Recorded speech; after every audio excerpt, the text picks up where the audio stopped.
There are no subtractions and divisions in our mind. There is only addition and multiplication. I will just remove negative thoughts and I will have positive thoughts. All the best, it's not going to work. It's just that you need to pay little attention as to how it functions. You will see there is a distinction between what is you and what you have gathered.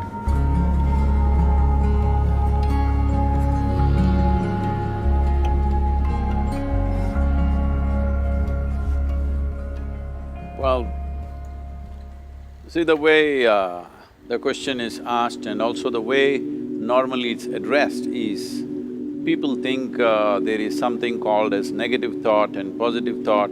They want to remove the negative thoughts and have only positive thoughts. But such people, I would ask them to just experiment for 10-15 seconds. Let them forcefully remove one thought from their mind. For example, next 10 seconds, just don't think of a monkey. Try not to think of a monkey for next 10 seconds. You will see you will be full of monkeys. So what I'm saying is, this is the nature of your mind, because in this mind, all the three pedals are throttle. There is no brake, there is no clutch. Whatever you touch, it will only go faster. In this kind of mind, people have been taught from moral teachers and religious teachers, do not think about bad things. Well, since then it's been a full-time job. So there is no way you can handle the mind like this. This doesn't need any great enlightenment.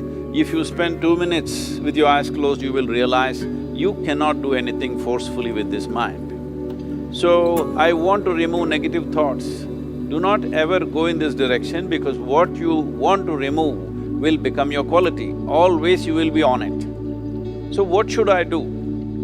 The thing is this, without understanding the fundamental mechanism of this mind, because our mind, human mind, is the most sophisticated computer on the planet. Even all the supercomputers have come out of this. When this is the case, is it not important that we understand the mechanics of how it functions? One simplistic aspect of how it functions is, there are no subtractions and divisions in our mind. There is only addition and multiplication. If you try to do something with it, it will say one more.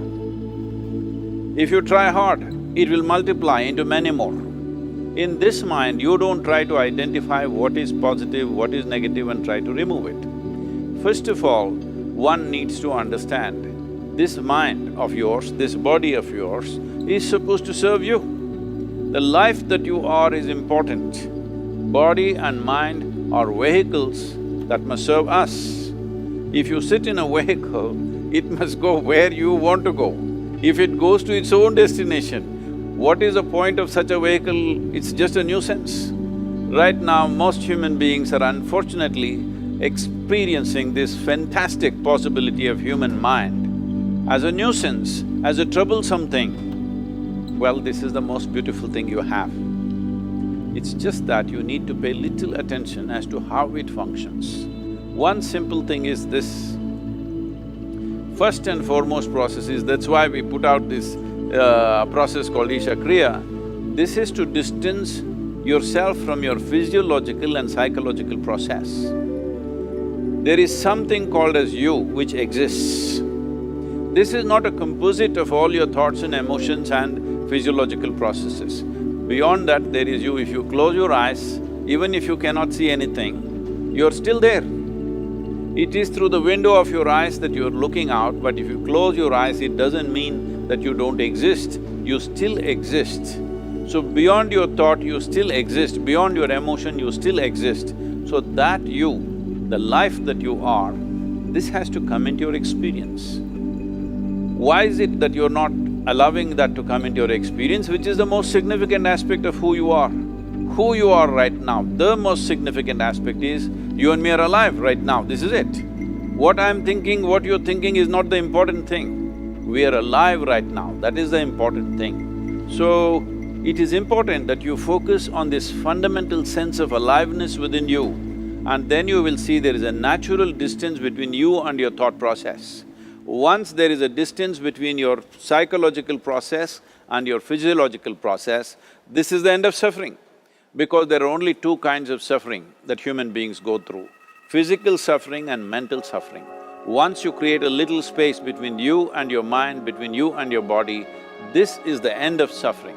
This is something every human being has to experience and know, otherwise thinking I will just remove negative thoughts and I will have positive thoughts, all the best, it's not going to work 100%, it's not going to work because nobody can remove it, they can avoid it for some time. So when negative thoughts come, you say Ram Ram, Shiva Shiva, whatever you want, but this is just avoiding, it's not gone. The moment you stop that, it will pop back with great force, otherwise it will come back in your dreams. So it's very important, first of all you need to understand your anger, your resentment, your fear, your anxieties, the negativity that you generate. Generally resentment, anger,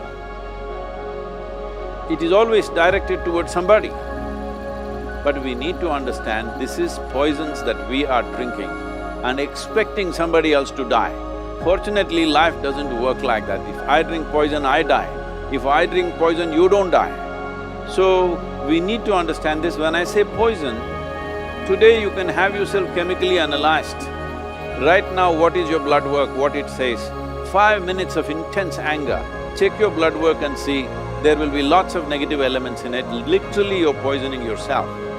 So, do you want to poison yourself? Definitely not. Now the very question is coming from certain helplessness, what shall I do? Don't do anything, just sit back and just concern yourself with something which is a life process. Maybe your heartbeat, maybe your breath, maybe just a sensation of being alive. Depending upon how sensitive or how perceptive you are, accordingly, find something. It could be a sensation in the body, it could be breath, it could be heartbeat, it could be anything, something which indicates life to you. Just pay attention to that for some time. Slowly you will see there is a distinction between what is you and what you have gathered, which includes both your physiological and psychological possibility or mess, whatever you made out of it.